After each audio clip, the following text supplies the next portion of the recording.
Ang Baguio ay isang first-class highly urbanized na lungsod sa Hilagang Luzon sa Pilipinas at ang punong lungsod ng Cordillera Administrative Region. Napapalibutan ito ng probinsya ng Benguet. Tinatag ang Baguio ng mga Amerikano noong 1900 bilang isang bakasyonan sa panahon ng tag-araw sa isang nayo ng mga ibaloy na dating tinatawag na Cafagway.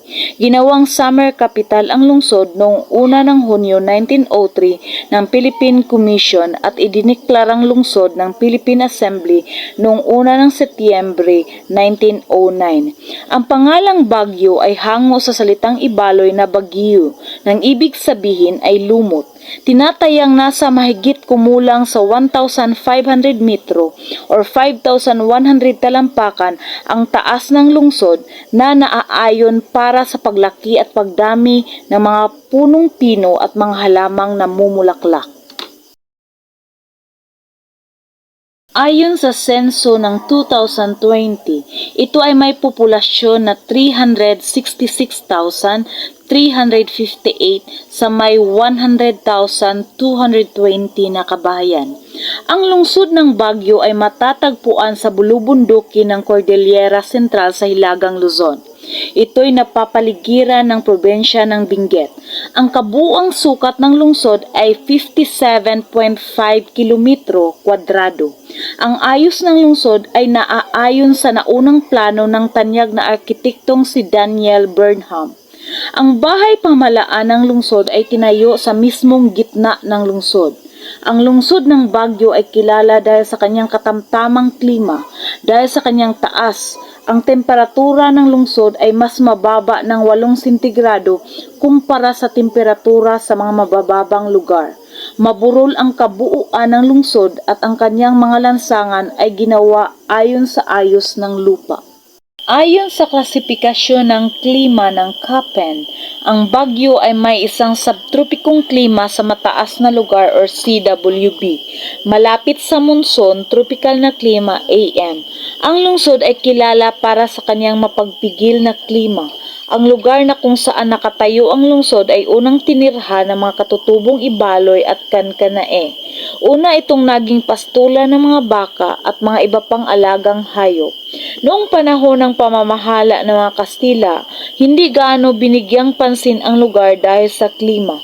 Nahikayat ang mga Amerikano na ayusin ang lugar bilang isang bakasyonan. Noong taong 1901, inumpisahang gawin ang Cannon Road sa pamumuno ng mga Amerikano at sa tulong ng mga manggagawang Pilipino at mga Hapon. Inukit ang daanang ito sa pagitan ng mga bundok at sinusundan ang ilog ng Bued mula sa bayan ng Rosario sa lalawigan ng La Union hanggang sa Cafagway. Naging madali ang paglalakbay patungo sa lugar na ito at pagkatapos ng ilang taon ay lumaki ang populasyon. Noong 1904, inatasan ang sikat na arkitekto na si Daniel Burnham na gawa ng plano ang pagpapaunlad ng lungsod. Huwag kalimutan ka-mahistorya pa-like, share at subscribe po. Isa ang lungsod ng Baguio sa mga unang binumba ng puwersa ng Imperyo ng Hapon noong ikalawang digmaang pandaigdig. Madaling nasakop ng mga Hapon ang lugar. Sa pagbalik ng mga Amerikano sa mga huling buwan ng digmaan sa lungsod, umatras ang karamihan ng mga sundalong Hapon sa Luzon kasama na si General Tomoyuki Yamashita. Noong ikatatlo ng Setyembre ay formal na isinuko ni General Yamashita sa mga hukbong Amerikano at Pilipino ang mga natitirang puwersa ng Imperyo ng Hapon sa Pilipinas. Ito ay ginanap sa Camp John Hay na matatagpuan sa silangang bahagi ng lungsod. Patuloy ang pag-unlad ng lungsod pagkatapos ng digmaan hanggang noong ika-16 ng Hulyo taong 1990. Naranasan ng mga residente ng lungsod ang isa sa pinakamalakas na lindol na tumama sa bansa. Maraming mga nasirang gusali at maraming mga tao ang nasawi. Karamihan sa mga gusaling nasira ay mga hotel. Sa una ng Setyembre ng taong 2009 ay gaganapin ang pagdiriwang ng ika-100 taong anibersaryo ng lungsod. Ang ekonomiya ng lungsod ng Baguio ay nakadepende sa kanyang kinaroroonan at sa kanyang klima. Maraming mga universidad ang umusbong dito dahil sa dami ng mga mag-aaral na gustong mag-aral sa lugar na tahimik at malamig. Madali rin itong puntahan kahit ito ay nasa mabundok na lugar. Ito rin ang sentro ng kalakalan sa Cordillera. Karamihan ng mga kalakal ng mga kalapit na probinsya ay dumadaan muna sa lungsod bago ito maipamahagi sa mga ibang probinsya. Dahil sa kanyang klima, ang lungsod ang karaniwang bakasyonan ng mga turistang galing sa mga kalapit na probinsya at maging mga turistang dayuhan lalo na sa tag-araw. Matatagpuan din sa lungsod ang isang sangay ng Philippine Economic Zone Authority na nagbibigay kabuhayan sa mga residente ng lungsod. Karamihan sa mga produktong ginagawa sa lugar na ito ay iniluluwas sa ibang bansa. Tinatawag na University Town ang lungsod ng Baguio. Ayon sa ginawang senso noong 2007, halos kalahati ng populasyon ng lungsod ay mga mag-aaral. Mayroong bilang na 141,088 ang naitalang mga mag-aaral na karamihan ay galing pa sa mga kalapit na mga probinsya. Maraming mga bahay paupahan ang naitayo para magsilbing tirahan ng mga mag-aaral. Karamihan sa mga gamit sa pag-aral ay sa lungsod din binibili. Dahil dito, maraming mga negosyong nakabase sa edukasyon ang umusbong.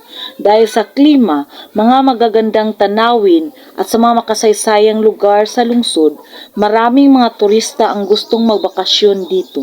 Sa panahon ng tag-araw, halos nadodoble ang populasyon ng lungsod dahil sa dami ng mga dumadayo dito.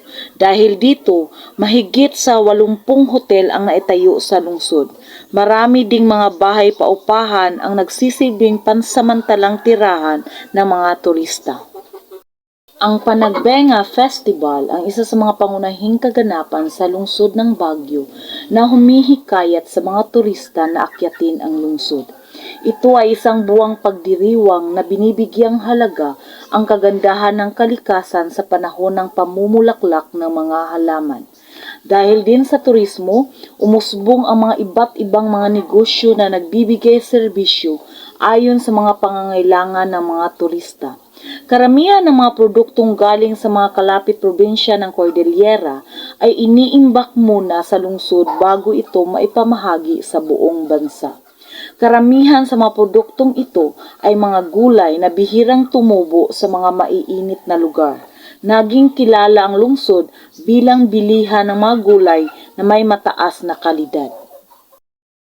Isa sa mga pinakaproduktibong lugar ng Philippine Economic Zone Authority ay matatagpuan sa lungsod. Karamihan sa mga produktong ginagawa dito ay iniluluwas sa ibang bansa.